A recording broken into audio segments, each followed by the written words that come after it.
సృష్టి క్రమాన్ని సృష్టి పాటిస్తుంది. పక్షుల క్రమాన్ని పక్షులు పాటిస్తున్నాయి.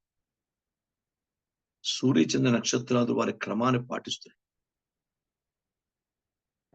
కానీ మనుషుడు తన క్రమాన్ని పాటించట్లేదు.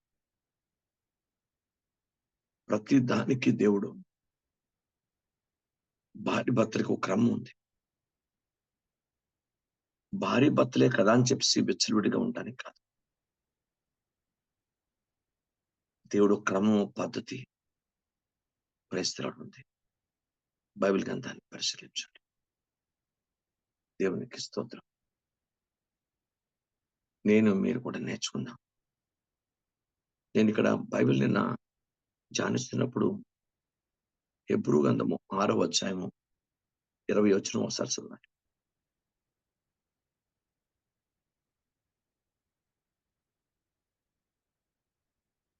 హెబ్రూలు రాసిన పత్రిక 6వ అధ్యాయము 20 వచనం.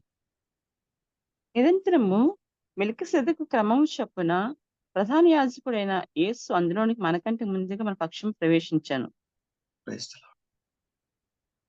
మెల్కీసెదెకు ప్రధాన యాజకుడు, ఆయనకు క్రమం ఉంది. బైబిల్ గ్రంథం పరిశీలన 4-5 ప్రధాన యాజకులు, అహరోను, యెహోషువ, జకర్యా గ్రంథంలో యెహోషువ, ఇలాగా ప్రధాన యాజకులైన శారీరక సంబంధం ఉన్నారు, ఆత్మ సంబంధం. వీళ్ళు ఆత్మ సంబంధులు. శారీరకమైన ప్రధాన యాజకులు యూదా సంబంధి దీంట్లో వాళ్ళు ఉన్నారు, రాజరికమైన వాళ్ళు ఉన్నారు, రోమా పరిపాలనలో వాళ్ళందరూ ఉన్నారు. ఇక్కడ మీరు బైబిల్ గ్రంథం పరిశీలించండి. నిరంతరము మెల్కీసెదెకు క్రమము చొప్పున ఆయన ప్రధాన యాజకుడైనాడు. అతడు ముందుగా మన పక్షమున ఆయన దేవుని రాజ్యంలో ప్రవేశించట. దేవునికి స్తోత్రం. బైబిల్ గ్రంథాన్ని పరిశీలించండి. అహరోను ప్రధాన యాజకుడే, కానీ అతని క్రమం తప్పినవాడు. యెహోషువ ప్రధాన యాజకుడే, అతడు క్రమం తప్పినవాడు. ఇలా ప్రధాన యాజకులైన వారు చాలా మంది ఉన్నా వాడు క్రమం తప్పారు. వాటి పోలిక వలదు. కానీ మెల్కీసెదెకు తన క్రమాన్ని పాటించాడు. జాగ్రత్తగా గమనించాలి. అందుకే హెబ్రోలుకు రాసిన పత్రికలోని 7వ అధ్యాయం 16-17 వచనాలు. మరియు శరీరానుసారముగా నెరవేర్చబడు ఆజ్ఞ గల ధర్మశాస్త్రమును బట్టి కాక నాశనం లేని జీవనకున్న శక్తిని బట్టి నియమింపబడి మెల్కీసెదెకును పోలిన వాడైన వేరొక యాజకుడు వచ్చి ఉన్నాడు. కావున మేము చెప్పిన సంగతి మరింత సిద్ధపరచమై ఉన్నది. బైబిల్ చెప్తుంది, మెల్కీసెదెకు పోలిన మరొక ప్రధాన యాజకుడు వచ్చి ఉన్నాడు, వేరొకడు లేడు. మెల్కీసెదెకు దేవుడు ఏ క్రమాన్ని నేర్పించాడు, ఏ క్రమాన్ని ఇచ్చి ప్రధాన యాజకుడిగా దీవించాడో ఆ క్రమాన్ని ఈయన పాటించడానికి దేవుడు తను అనుమతించాడు. కనుక బైబిల్ గ్రంథాన్ని జాగ్రత్తగా మనం పరిశీలిస్తే ఈవెన్ కీర్తనకారుడు కూడా 110వ కీర్తన రాస్తాడు. చూడండి, కీర్తనకారుడు 110వ కీర్తన 4వ వచనం ఉంటే,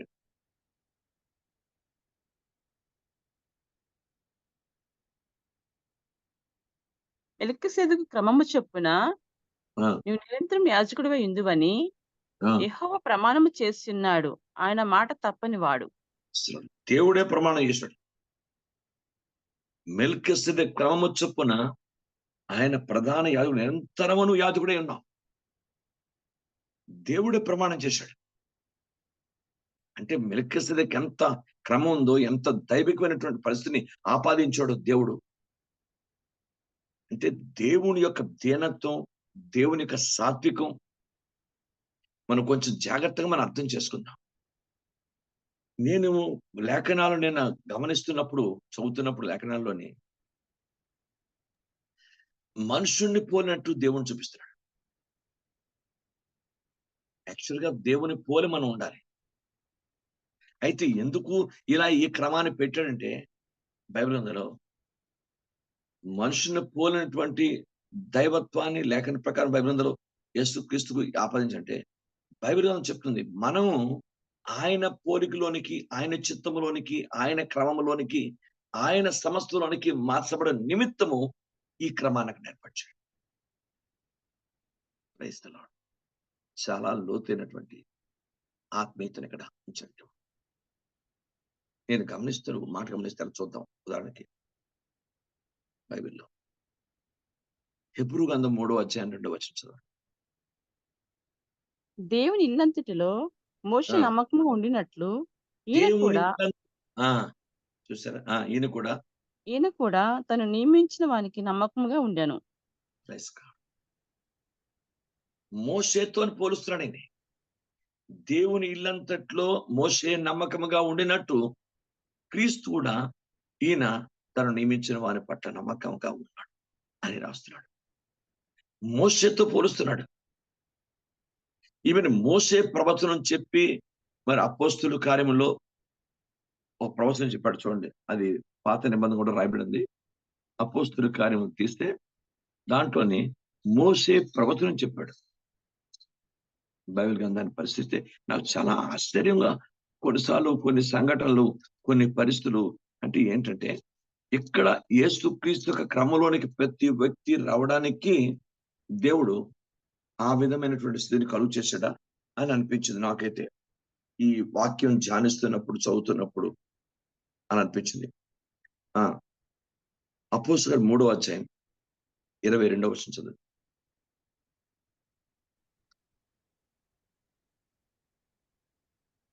అపోస్తలుల కార్యములు 3వ అధ్యాయము 22వ వచనం.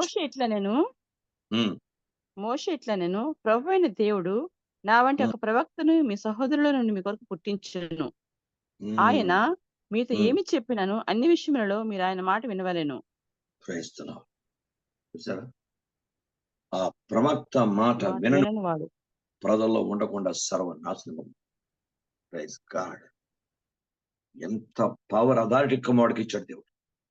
కానీ బైబిల్ పరిశీలించండి, ఇక్కడ మోషే ప్రవచనం చెప్తున్నాడు. మోషే ఇట్లా నేను prophecy from Moses. బైబిల్ గ్రంథం ఆలోచిస్తే మోషే నుండి వచ్చింది ప్రవచనం. అని ఎలా ప్రవచనం అంటే, నా వంటి ప్రవక్తను అంటే దేవుడు కుమారుడు కంటే ఇక్కడ ఎలాంటి దైవిక ఆధిక్యతను మోషేకి ఇచ్చాడు. కొంచెం ఆలోచించండి. వాళ్ళ నమ్మకత్వాన్ని నిలబెట్టుకున్నారు. అలా నమ్మకత్వాన్ని నిలబెట్టుకున్నారు. ఆ దైవత్వాన్ని నిలబెట్టుకున్నారు. మోషే ఎక్కడ కూడా దైవ చిత్తాన్ని అతిక్రమించలేదు. తనకిచ్చిన క్రమము చొప్పులోనే ఉన్నాడు. ఒక్క దగ్గర బండతో మాట్లాడాలంటే బండను కొట్టాడు, దానికి మూల్యం చెల్లించాడు. మీకు అర్థమైందా? ఒకసారి జాగ్రత్తగా దేవుడు ఎక్కడెక్కడ ఎంత సిస్టమేటికల్ గా సృష్టిని, మానవ జీవితంలో ఉన్న క్రియలు నిర్మించాడో మనం ఆలోచించవచ్చు. దీన్ని బట్టి మనం ఎంత క్రమం నేర్చుకోవాలో, మన ప్రార్థనలో క్రమం, ఒక ఆరాధనలో క్రమం, ఒక పరిశుద్ధిలో క్రమం, ఒక విశ్వాసంలో క్రమం, ఒక నమ్మకత్వంలో క్రమం, దైవ వాక్యస్థమైన క్రమము బైబిల్లో వాక్యాన్ని బట్టి ఇచ్చాడు. ఇంకా మన ఆరాధనలో చాలా తేడా ఉంది.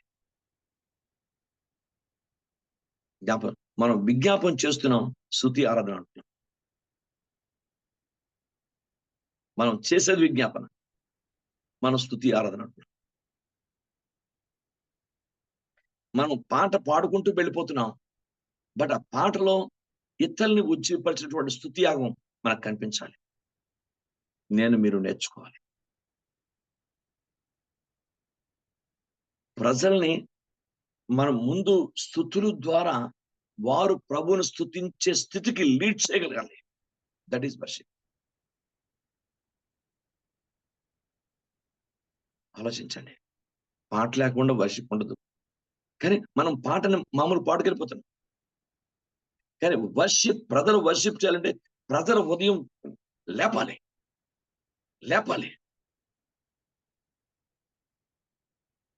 జాగ్రత్త, మీరు గమనించాలి. దేవుని పిల్లల హృదయాలను రేపాలి.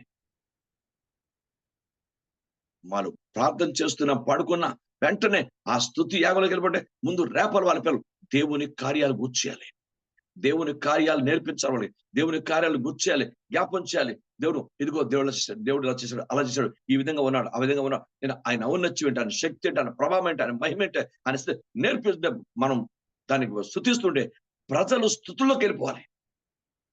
Then we can sing. అప్పుడు మళ్ళీ మనం పాట పాడుతూ ప్రజల్ని ఆరాధనలోకి లీడ్ చేసి వెళ్ళిపోవాలి.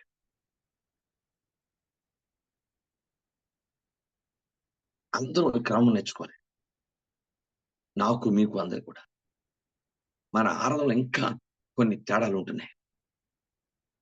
మనం ప్రార్థన చేస్తాం, స్తుతి ఆరాధన చెప్తున్నాం కాదేమో అనిపించింది నాకు. విజ్ఞాపన వేరు, స్తుతి ఆరాధన వేరు. ప్రభువును స్తుతించి ఘనపరిచి మహింపరిచే స్థాయిలో మనం ఉంటే, తండ్రి ఈ స్తుతి అర్పణ నీకు యేసునామములో సమర్పిస్తున్నాను తండ్రి అని చెప్పగలగాలి. మనందరం నేర్చుకుందాం. చాలా విషయాలు మనకు తెలియదు. దేవుడే మనకు క్రమం చొప్పున నేర్పిస్తాడు. అందుకే బైబిల్ గ్రంథంలో ఉంది, మన అతిక్రమముల చొప్పున అతను గాయపరచబడను. మన క్రమాలు తప్పాం మనం ఎప్పుడు కూడా. భార్య భర్తలకు క్రమం ఉంటది. ఆ క్రమం స్త్రీ తప్పినా, పురుషుడు తప్పినా క్రమం తప్పినట్టే. కుటుంబంలో గడిబిడైపోతుంది.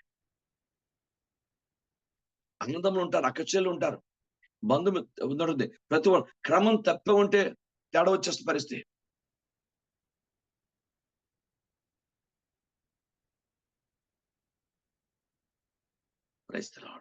పరిస్థితి ఎలా ఉందంటే చాలా భయానకంగా ఉంది. కనుక దేవుని బిడ్డలారా, నాకు మీకు కూడా పరిశుద్ధాత్మ దేవుడు మాట్లాడుతున్నాడు. క్రమం తప్పవుతున్నాం మనం. మన మాటల్లో క్రమం, మన క్రియల్లో క్రమం, మన చూపుల్లో క్రమం, మన పరిస్థితుల్లో క్రమం, నడవడికలు, మన ప్రవర్తనలో క్రమం తప్పవుతున్నాం. అందుకే మన అతిక్రమ క్రియలు చొప్పున గాయపరచబడిను. మనమే క్రమంగా ఉంటే ఆయన గాయపరచవలసిన పరిస్థితి లేదు. మనమే క్రమంగా ఉంటే ఆయన మరణం పొందవలసిన అవసరం లేదు. మనం క్రమం తప్పిపోయినాం. సేమ్ మళ్ళీ ఆత్మీయంగా ఉన్నా కూడా క్రమం తప్పిపోతున్నాం. రక్షింపబడి క్రమం తప్పిపోతున్నాం. మారు మనసు పొంది క్రమం తప్పిపోతున్నాం. బాప్తిస్మం పొంది క్రమం తప్పిపోతున్నాం. పరిశుద్ధాత్మ పొంది కూడా క్రమం తప్పిపోతున్నాం. క్రమంలో ఉండట్లేదు.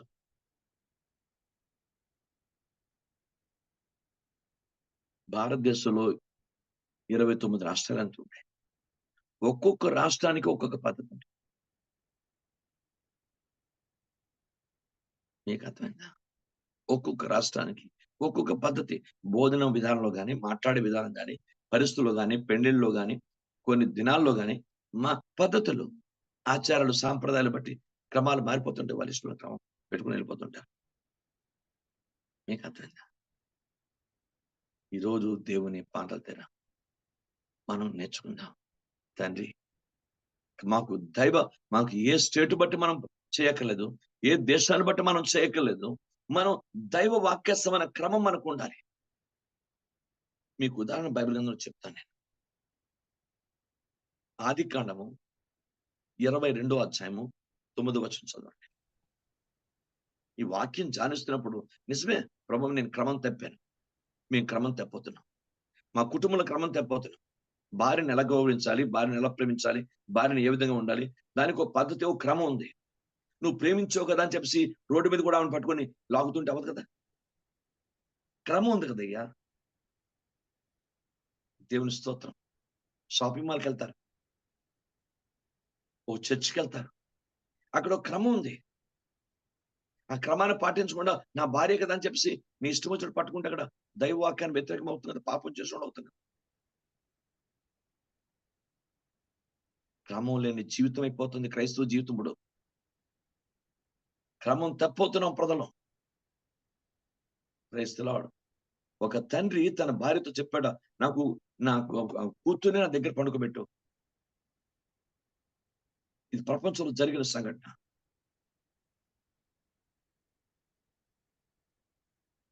మీకు అర్థం? అదేంటి యవనస్తురాలు ఆ బిడ్డ ఎందుకు చక్కగా నీ కొడుకుని పండుకోబెట్టుకో. ఒకవేళ నీకు భయమైనా, నీకు బాధ ఉన్నా కొడుకుని పడుకోబెట్టుకో. కూతురే కావాలన్నా. క్రమం తప్పిపోతుంది ప్రపంచం. లోతు కూతుళ్ళు క్రమం తప్పటే 2 దుర్మార్గ దేశాలు పుట్టాయి.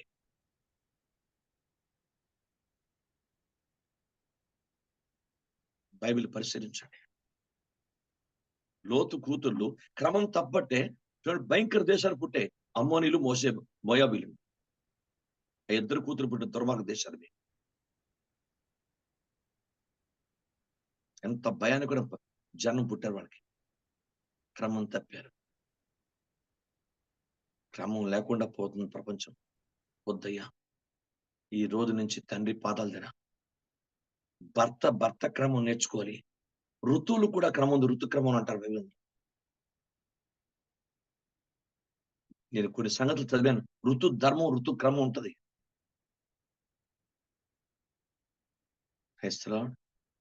బైబిల్ గ్రంథంలో దేవుడు ప్రతి దాని కాలమానములు, ఋతు క్రమమును పెట్టాడు దేవుడు. సూర్యక్రమం దానికి ఒక పద్ధతికి లేకుండా రాదు. ఆ గ్రహం కనుక దేవుడు ఎప్పుడు ఉదయించాలంటే ఒకడు ఉదయించాలి, ఎప్పుడు అస్తమించి వాడు అస్తమించాలి. ఒక క్రమం పెట్టాడు దేవుడు. చంద్రుడు తన ఇష్టం వచ్చినట్టుకు ఆ గ్రహం రావడం వీల్లేదు. అది ఖచ్చితంగా దేవుడు ఒక సమయాన్ని, ఒక పద్ధతిని, ఒక క్రమాన్ని పెట్టాడు. క్రమం దాటిపోకూడదు. అందుకే నేను చెప్తాను, పక్షులు, పశువులు, జంతువులు క్రమం కలిగి ఉంటున్నాయి కొన్నిసార్లు. కానీ మానవుడు క్రమం తప్పొద్దున్నాడు. చూసారా, చిన్న బిడ్డల్ని, 5 ఏళ్ళ బిడ్డల్ని, 4 ఏళ్ళ బిడ్డల్ని, నెలల పిల్లల మీద అత్యాచారం చేస్తున్న దుర్మార్గులు ప్రపంచంలో ఎలా ప్రబలుతున్నారు. ఓ కట్టలు లేదు, ఓ లాల, దిక్కుమాల చట్టాలు ప్రపంచంలో. ఈ లాలన్నీ కూడా భయంకరమైన పరిస్థితులు ఉన్నాయి. ప్రపంచం కళ్ళుతో చూస్తూ ఊరుకున్నాం. అలాంటి వ్యక్తిని కఠినంగా శిక్షిస్తే ఆ వ్యక్తి సరెండితో వచ్చే పరిస్థితి ఉండేది. రాజకీయాలు, భయంకరలు, పరిస్థితి, అదేవో పెద్దవాడు కొడుకే తప్పించుడు, రకరకాల క్రియలు ప్రపంచంలో ఇవన్నీ జరుగుతున్నాయి. క్రమం తప్పిపోతుంది. ఎంత భయానకమైన పరిస్థితి. ఆలోచిస్తేనే గుండె గాబరైపోద్ది. చిన్న పిల్లలు సైతం అత్యాచారం చేస్తే దుర్మార్గత ఏమిటి?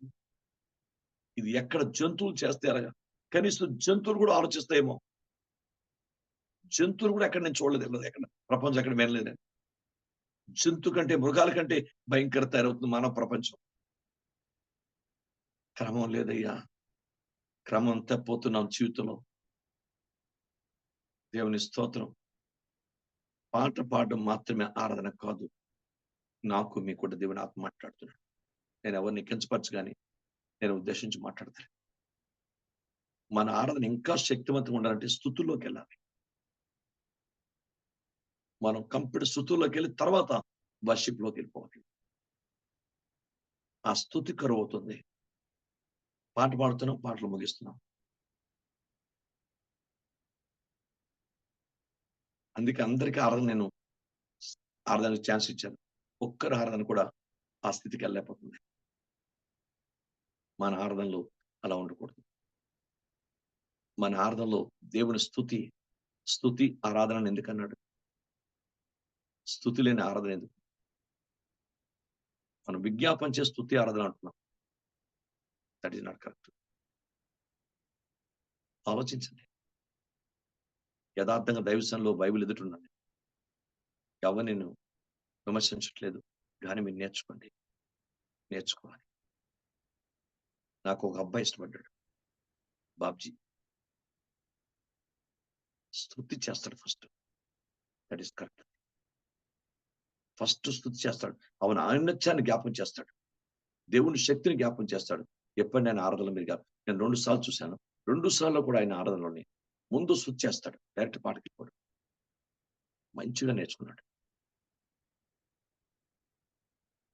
మనకు అలాంటి లేదు.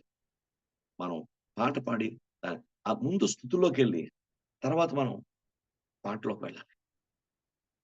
క్రమది. అప్పుడు ప్రజలు ఉజ్జింపడి స్తుతుల్లోకి ఆయన ఔన్నత్యాన్ని, ఆయన శక్తిని, ఆయన అభిషేకాన్ని, ఆయన కృపను, ఆయన కనికరాన్ని, జాలిని, ఆయన చేసిన కార్యాలను ఎప్పుడైతే మనం జ్ఞాపకం, అప్పుడు ప్రజలు స్తుతిలోకి వెళ్ళిపోతారు. ఆ వర్షిప్ నుంచి పాట పాడుతుంటే పాటలో శక్తివంతమైన రీతిలో పాట పాడతారు. పాట శారీరక కాకుండా ఆత్మీయంగా పాడడానికి అవకాశం ఉంది. తప్పిపోతున్నాం మనం. ఇది నేను ఉదాహరణగా చిన్న క్రమం చెప్పాను. కానీ లేఖనాలు బట్టి చూస్తే ఇప్పుడు చదవండి, ఆదికాండం 22:9. అలాగ వారిద్దరు కూడి వెళ్ళి ఆ! దేవుడు అతనితో చెప్పిన చోటుకు వచ్చినప్పుడు అబ్రహాము అక్కడ బలిపీఠమును కట్టి కట్టెలు చక్కగా పేర్చి తన కుమారుడు కట్టెలు చక్కగా పేర్చి, దట్ ఈస్ క్రమం. Praise the name of Jesus. కట్టెలు పేర్చని ఆగిపోతే వేరే విషయం. కట్టెలు పేర్చడానికి కూడా క్రమం ఉంది. మీరు చౌల మందిరికి వెళ్తే తెలుస్తుంది మీకు. వాడు కట్టెలు మన ఇష్టం వచ్చిన కట్టెల పోగు చేసి పెట్ట శవం కాలడానికి కావాల్సిన స్థితిని సిస్టమేటిక్ గా పెరుస్తాడు వాడు. అందుకే 4 దిక్కులోంచి ఏ దిక్కు మంట పెట్టినా 4 దిక్కులో మంట అంటుకున్నట్టు చేస్తాడు. ఒక క్రమం దానికి. కట్టెలు పేర్చడానికి దహన బలి కూడా కట్టెలు ఒక ఖచ్చితమైన క్రమం ఉంది. చక్కగా కట్టెలు పేర్చి యేహెజ్కేలుకు దేవుడు బైబిల్ గ్రంథంలో చెప్పాడు నరపుత్రుడికి, నువ్వు చక్కగా నిలబడు. ఒక క్రమం ఉంది అక్కడ. ఆ క్రమం తర్వాతనే దేవుడు సత్యాన్ని బయలుపరుస్తాడు. చక్కగా దేవునికి స్తోత్రం కలుగుగాక. బైబిల్ గ్రంథంలో దేవుని వాక్యంలో ఉన్న సత్యం. రాళ్లతో బలిపెట్ట కట్టమన్నాడు, మట్టితో బలిపెట్ట కట్టమన్నాడు. దేవుని స్తోత్రం. ఒక సిస్టమ్ ఇంకో దగ్గరైతే అసలు రాయికి పనిముట్టు తగలవద్దన్నాడు. ఒక క్రమాన్ని దేవుడు బలిపెట్టడానికి ఒక క్రమం పెట్టాడు. ప్రధాన యాజకుడికైనా ఒక క్రమం ఉంది. అతను ఏఫోదు వేసుకునే ఖచ్చితంగా ప్రధాన అతి పరిశుద్ధమైన స్థలానికి వెళ్ళాలి. ఏఫోదు లేకుండా తన ఇష్టం వచ్చినట్టు ఏదో ఒక బట్టలు కట్టుకొని అది దానికి లోపలికి వెళ్ళడానికి అతి పరిశుద్ధానికి వెళ్ళడానికి లేదు. దేవుడు ఒప్పుకోడు.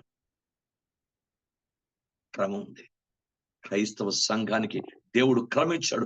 మాటలు క్రమించాడు, క్రియలో క్రమించాడు, ఒక పద్ధతి ఇచ్చాడు దేవుడు. దేవునికి స్తోత్రం కలుగుగాక. క్రైస్తవ నా ఇష్టం నా చేయని ఎడం చేత్తో భోంచేయ, మనం కుడి చేతిని భోంచేస్తాం.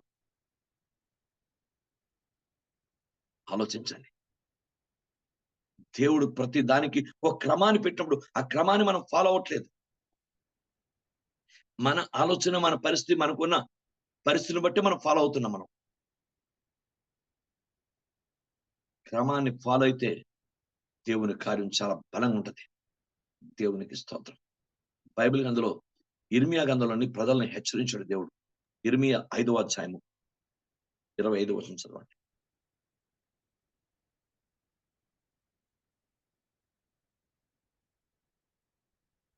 మీ దోషములు వాటి క్రమమును తప్పించెను.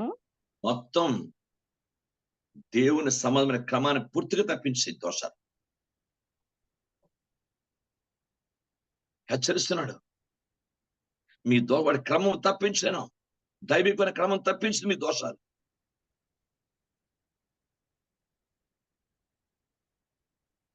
ఎంత దారుణం. భర్తను భార్య ఒరే ఒరే ఏంట్రా,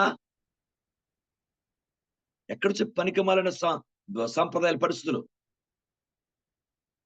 గౌరవం లేకుండా ఏయ్ భర్తని ఏయ్, ఎంత పనికిమాలిందైనా సరే భర్తని ఏమండి అనాలి, పేరు పెట్టని పిలవాలి. దేవుడు కొన్ని దగ్గర అయితే పేరు కూడా పెట్టినవారు.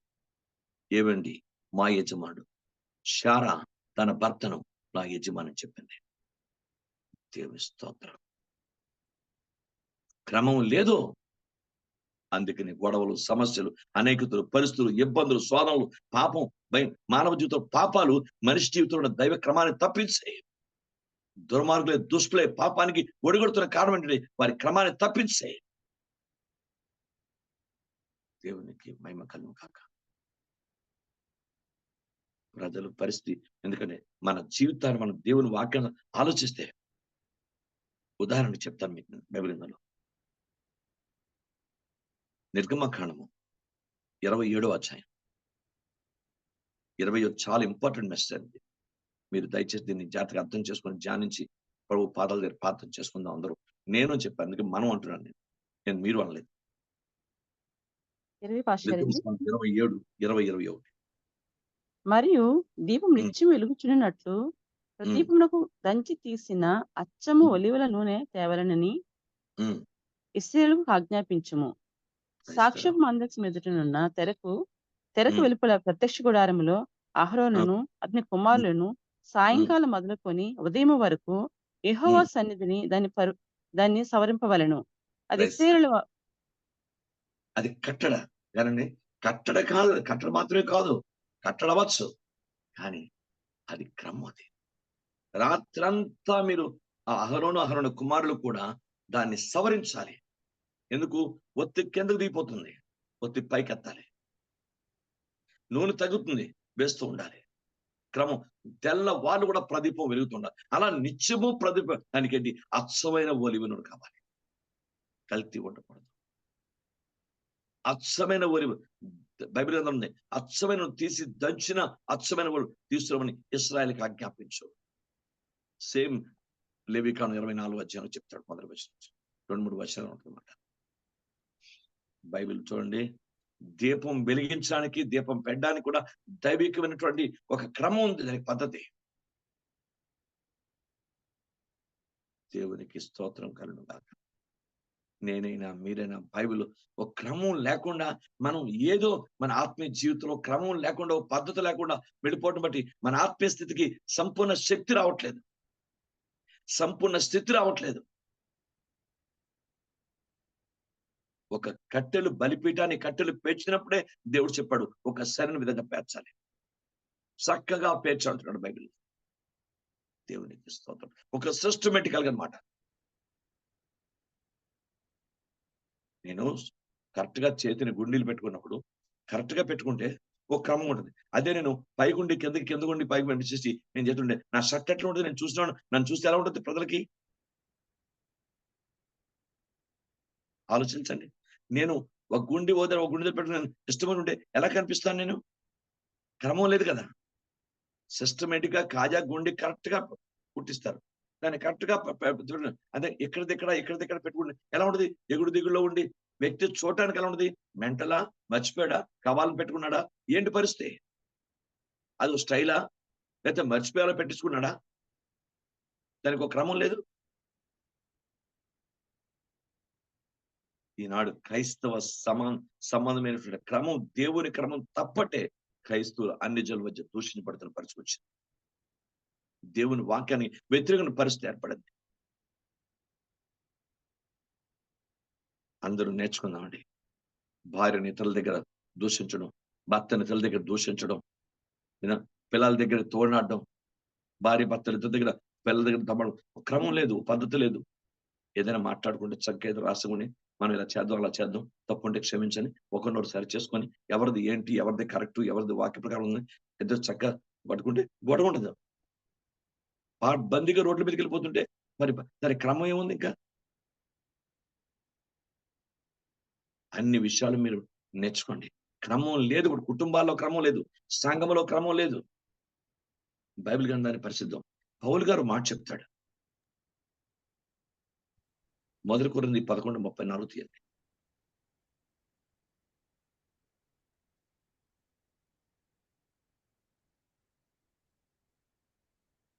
మీరు కూడి వచ్చుట ఉమ్, శిక్షా విధికి కారణం కాకుండానట్లు ఉమ్, ఎవడైనా ఆకలి కొనిన ఎడల తన ఇంటినే భోజనం చేయవలెను. ఉమ్. నేను వచ్చినప్పుడు మిగిలిన సంగతి క్రమపరుతును. క్రమపరుచుడు క్రమం లేదు అక్కడ. నేను వచ్చినప్పుడు మిగిలిన సంగతులు క్రమపడుతుంది. ఎందుకు? మీరు భోజనం చేయుట. నవరాత్రి భోజనం కాదు అది. మీరు ఆకలిస్తే ఇంటి దగ్గర భోజనం చేయండి. అందుకని దాని భోజనం మాదిరిగా చూస్తే అవుద్ది. అది ప్రభు శరీరం, ప్రభు రక్తం అది. మీరు ఆకలిస్తే ఇంటి దగ్గర పౌలు గారు డైరెక్ట్ చెప్తాడు కొరింథీ సంఘానికి, మీరు ఆకలి ఇంటి భోజనం చేయండి, మిగతా సంగతిని వచ్చి క్రమపరుస్తాను. అంటే ఆ సంఘంలో క్రమం లేదు అక్కడ. నేను వచ్చి సంగతిని క్రమపరుస్తాను. ఎంత డైరెక్ట్ ఉంది ఆలోచించండి. మన ప్రార్థన, కొంతమంది ప్రార్థన స్టార్టింగ్ అంటే యేసునామములో అనరు, యేసునామములో ముగించని అనరు, సెంట్రల్ నుంచి ప్రారంభిస్తారు. తండ్రి తండ్రి తండ్రి తండ్రి తండ్రి తండ్రి తండ్రి నాయన మీరు అబ్రహాం దీవించండి, మమ్మల్ని దీవించండి తండ్రి. దానికి ముందు వెనక ఏమి ఉండదు. ఏమిటండి? క్రైస్తవ జీవితంలో ఇన్నాళ్ళు సర్వీస్ కలిగి, ఇన్నాళ్ళు ఇంట్లో ఉండి, ఇన్నాళ్ళు చేసి ప్రార్థన నేర్చుకుని సేవకుల దగ్గర ఉండి దేవుని వాక్యం క్రమం మధ్యలో ఇలాంటి అంటే ఏదైనా ఆరాధించేస్తాడు దేవుడు.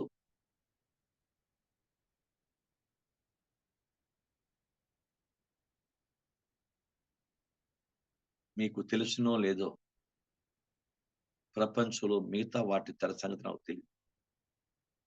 నేను పుట్టిన నా కులం గురించి నేను చెప్పగలను తప్ప మిగతా కులాల గురించి నాకు తెలియదు.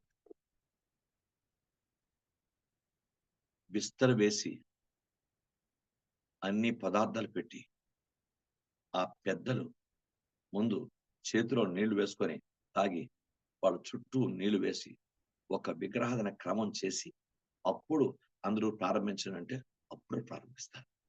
అంతవరకు విస్తర ముట్టుకుంటూ అంటే అప్పుడు నేను నా పూర్వీక దీంతో ఉన్నప్పుడు, నేను పాపంలో లేక రక్షణ లేనిగా ఉన్నప్పుడు నేను చూసిన సంగతి మీకు చెప్తాను. అంటే భోజన పద్ధతి కూడా అందరూ లేచి పంక్తిలోంచి తప్పని లేచిపోరు. ఎవడ భోజనం అయితే పట్టుకొని వెళ్ళిపోరు. అందరూ తిన్న వరకు లాస్ట్ వరకు ఉంటారు. అప్పుడు అందరూ కలిసి లేస్తారు. వాళ్ళకు క్రమం అంటది. వాళ్ళకు క్రమం అంట. మనకి చిరాగ్గా ఉంటది. పద్ధతులు ఉన్నాయండి. ఎడం చేత్తో పొరపాటు కూడా కుడి చేత్తో ఆ వడ్డించే గ్లాసును గాని, వడ్డించే ఆ గరిటె గాని అసలు పట్టుకోరు. ఏదైనా నువ్వు పట్టుకుంటే ఎడం చేత్తోనే జాగ్రత్తగా వడ్డించుకోవాలి. కుడి చేయి పెట్టడానికి వీల్లేదు. ఇన్ని పద్ధతులు బోధన కర్మంలోనే ఇన్ని ఉన్నాయండి. మరి ఆలోచించండి పరిస్థితులు. అన్యుల దగ్గర నుంచే మనం చూసి ఎన్నో విషయాల్ని అర్థం చేసుకొని, దైవికంగా నేను చెప్తున్నాను, అన్యత్వం నేర్చుకోవద్దు. దైవికంగా నేను చెప్పాను. ఒక పద్ధతి, ఒక పరిస్థితి మన దగ్గర లేదు. మనం అందుకే క్రైస్తవ్యం ఫెయిల్ అయిపోతుంది ఎక్కడ పడితే అక్కడ. ఎక్కడ చూస్తే అక్కడ దైవ చిత్తాన్ని అతిక్రమించేస్తున్నారు. మీకు అర్థంగా? సేవ చేసేవారు పొలిటికల్ లీడర్స్ అయిపోతున్నారు.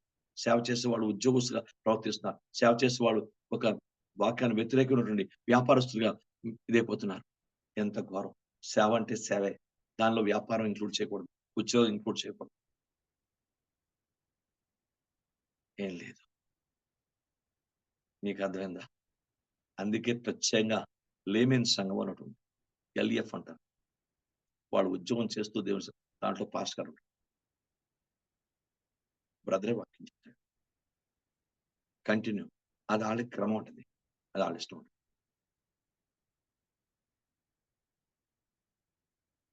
మీకు అర్థమైందా? ప్రపంచం ఎవరు ఏ సిద్ధాంతాన్ని పెట్టి ఆ ఎవరి మట్టుగా సిద్ధాంతాలు చేసుకుంటూ వెళ్ళిపోతున్నారు. ఎవరికి ఒక సిద్ధాంతం ఉంటే ఆ సిద్ధాంతం పట్టుకొని వెళ్ళిపోతున్నారు. కానీ దైవ క్రమం లేదు. అందుకే దేవుడికి అనుబంధండి. యేసుక్రీస్తుని మెల్కీసెదెకు క్రమము చొప్పున మాత్రమే ఆయన ప్రధాన యాజకుడు, నిరంతరము యాజకుడుగా ఉన్నాడు. దేవుడు సిస్టమ్ కలుగు చేశాడు అక్కడ. బైబిల్ గ్రంథంలో ఉంది. లేఖనం చాలా గొప్పది. అందుకే లేఖనం నేను గమని చెప్పాను. ఎక్కడ మోషేతో పోల్చాడు, మెల్కీసెదెకుతో పోల్చాడు. దినాలు కూడా నోహు దినముల్లో ఎలా ఉంటాయో ప్రభు మనిషి కుమారుడు రాకడ దినాలు అలాగే ఉంటాయి. యోనా 3 రాత్రులు పగలు ఎలాగైతే మత్స్య గర్భంలో ఉన్నాడు, అలాగే భూగర్భంలో యేసుక్రీస్తు ఉంటాడని చెప్పాడు. మనుషుల్ని పోలుస్తూ కొన్ని ఉదాహరణలు చెప్పి వెళ్ళిపోతున్నాడు. సరే, ఎలా ఉందని పరిస్థితి? ఎంత తగ్గించుకున్నాడు అక్కడ, ఎంత దీనుడైపోయాడు యేసు ప్రభు.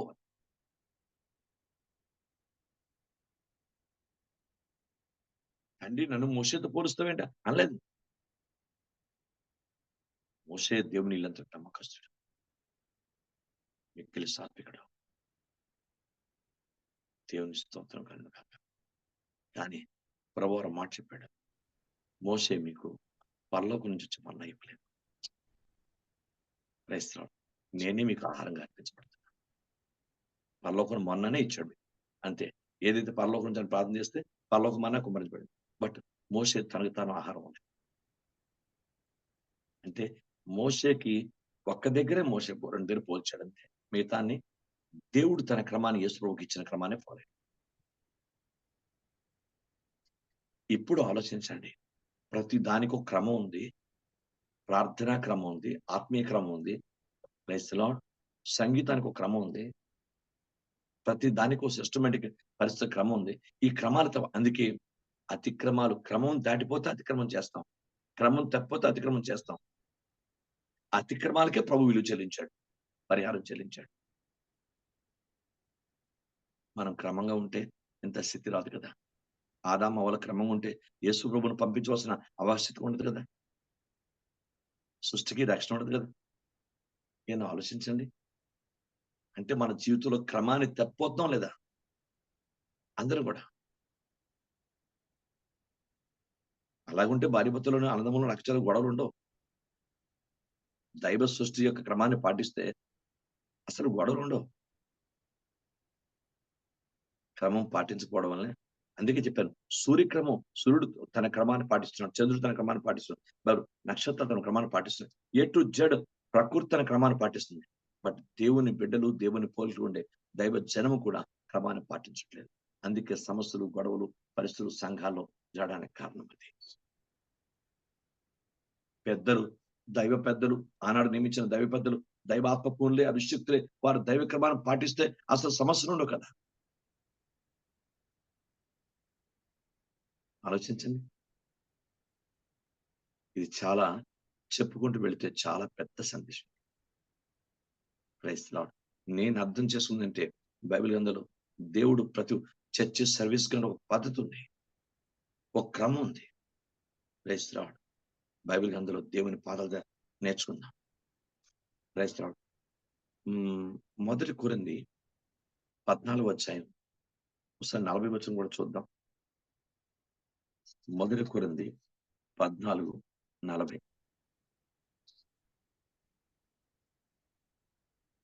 కాబట్టి నా సహోదరులారా, ప్రవచించుట ఆసక్తితో అపేక్షించుడి, భాషలతో మాట్లాడట ఆటంకపరచుకుడి గాని సమస్తమును మర్యాదగాను క్రమముగాను జరగనీయుడి. ఉందా? వాక్యం కరెక్ట్ ఉంది కదండి. ఏది కూడా మర్యాద తప్పదు, క్రమం తప్పదు. భాషలతో మాట్లాడమన్నాడు ఉంది.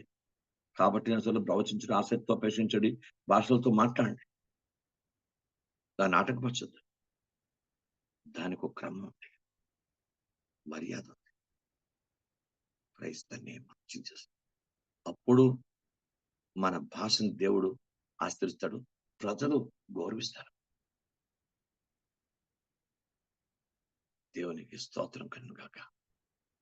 ఆలోచించండి. ఈరోజు ప్రతి ఒక్కరు కూడా క్రమం తెప్పొతున్నా జాగ్రత్తగా మీరు బైబిల్ గ్రంథాన్ని పరిశీలించాలి. కొన్ని కావాలంటే కొన్ని విడిచిపెట్టాలి, కొంత త్యాగం చేయాలి. కొంతే కాదు సార్, దైవ శక్తి పూర్తిగా కావాలంటే మనం చాలా వరకు త్యాగపూర్తమైన స్థితికి వెళ్ళిపోవాలి. అంత త్యాగం మన దగ్గర లేదు.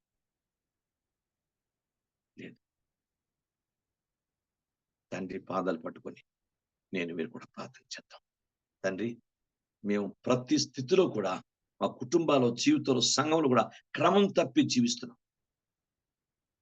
మా క్రమాన్ని, దైవ క్రమాన్ని మాకు నేర్పించండి. ప్రార్థనా క్రమం, ఆరాధనా కార్యక్రమం క్రమం, దైవ సంబంధమైనటువంటి ప్రతి ప్రభురాత్రి భోజనాన్ని కూడా క్రమం. నాకు ప్రభు అనుకున్నన్ని మీకు ఇచ్చానంటాడు. క్రమం. మొన్న ఎవరో ప్రభురాత్రి భోజనంలో మర్చిపోయారు. ప్రభు యొక్క రొట్టెని తీసుకోవడం మర్చిపోయాడో అయితే దీంట్లో ప్రార్థనలో ఉండిపోయాడో అయితే ఏం జరిగిందో నాకు తెలియదు. ప్రభురాత్రి రక్తం ఇచ్చిన రక్తం తాగేశాడు. ఆ తాగిన తర్వాత చెప్తున్నాడు, నేను రొట్టెని తినలేదు. చాలా కోపం వచ్చింది, చాలా అంచుకున్నాను. ఇంకెప్పుడు ఇలా చేస్తాను? నేను నీ గురించి ఒకవేళ దైవ చిత్తాన్ని వ్యతిరేకత నేను శిక్ష పొందాలి. ఏ క్రమం చొప్పున ఆ క్రమం చేయాలి తప్ప నా ఇష్టం వచ్చి నేను చేయడం వీల్లేదు. నాకంటూ పత్తు ఉంది. దేవుడి ఇచ్చిన క్రమం లేకపోతే చూసారా, భయపడ్డాను నేను. అది జరగదు. ఒకవేళ నేను ఎప్పుడలో తప్పేనేమో మళ్ళీ నేను ఏం చేయాలి? పాస్టర్ గారు, వాడు చిన్నవాడు. పాస్టర్ గారు, నేను ఒకటి తీసుకోలేదు. ఏమంటారు వాడిని? చాలా మింగేశాను కోపం.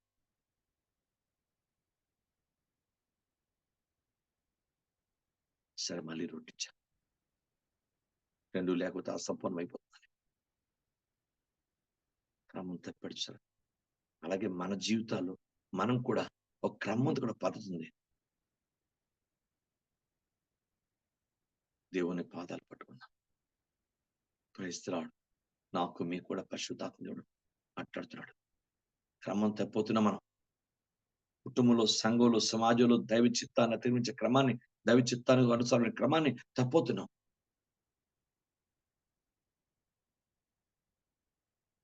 అందుకే తండ్రి, క్రమమైనటువంటి వ్యక్తిగా నన్ను చేయండి. క్రమ పద్ధతిలో నా జీవితం, నా ఆత్మీయత, నా ప్రేమ, నా పరిశుద్ధ యథార్థ వాక్య ప్రకారం ఒక క్రమమైనటువంటి దేవుడు ప్రపంచానికి ఇచ్చింది వాక్యమే క్రమం. ఈ వాక్యం బట్టి జీవించమన్నాడు.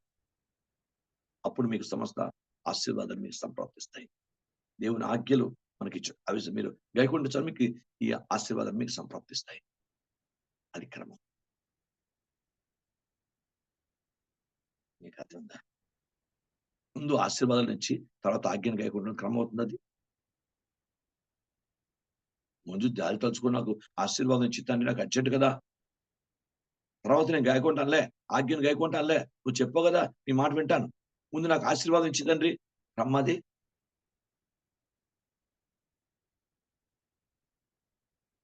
క్రమం తప్పిపోతున్నాం. సంఘమా, నాకు మీకు నేను వాక్యం ధ్యానిస్తూ ఆలోచిస్తూ నిజమే ఏంటిది, ఏంటి పద్ధతి పరిస్థితి, ఒక పద్ధతి లేదు, ఏమీ లేదు. Praise the lord.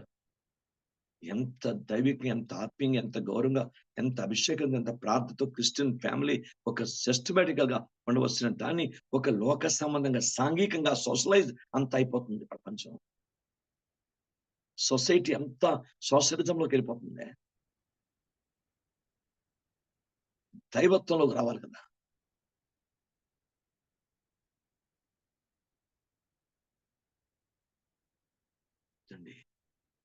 నేర్చుకుందాం. తెలీదు, నేర్చుకుందాం. క్రమాన్ని, చాలా విషయాలు క్రమం ఏంటో నేర్చుకొని పాటిద్దాం.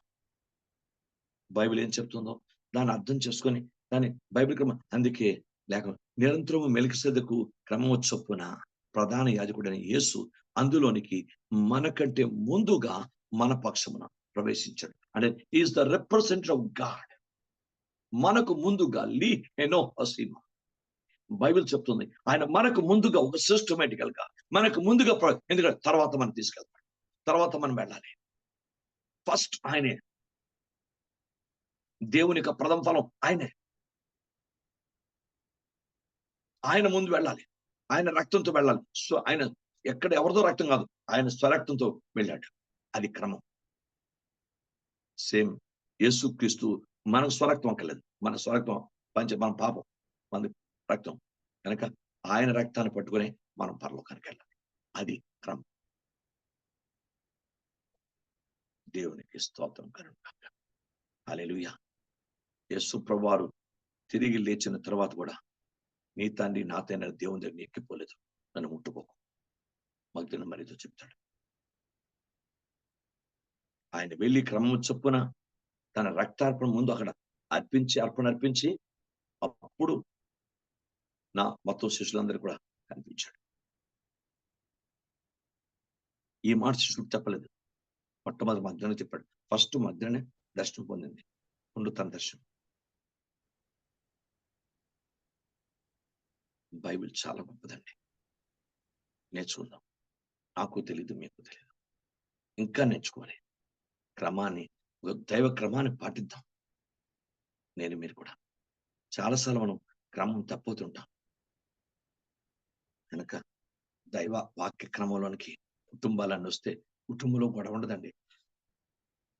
భర్త క్రమం చొప్పున భర్త ప్రేమిస్తూ వెళుతుంటే, భార్య క్రమం చొప్పున భార్య లోబడుతూ ప్రేమిస్తూ వెళుతుంటే అసలు సమస్య ఉండదండి.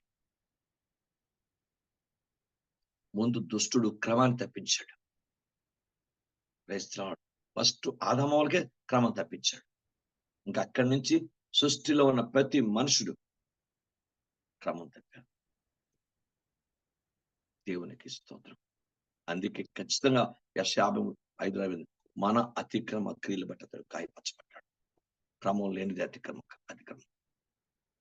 క్రమాన్ని పక్కన పెడితేనే అతిక్రమం అవుతుంది, క్రమాన్ని తోలనాడితేనే అతిక్రమం అవుతుంది. అది క్రమమైన ఆజ్ఞను, క్రమమైనటువంటి కట్టడిని, క్రమమైనటువంటి శాస్త్రాన్ని తప్పితేనే అతిక్రమం అవుతుంది.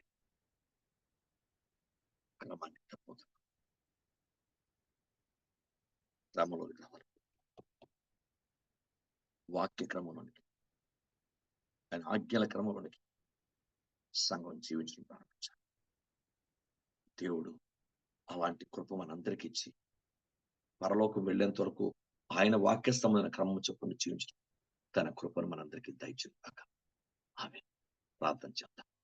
దయచేసి ఆత్మ ప్రేరేపణ చేద్దాం. ఒకరు ప్రార్థించు.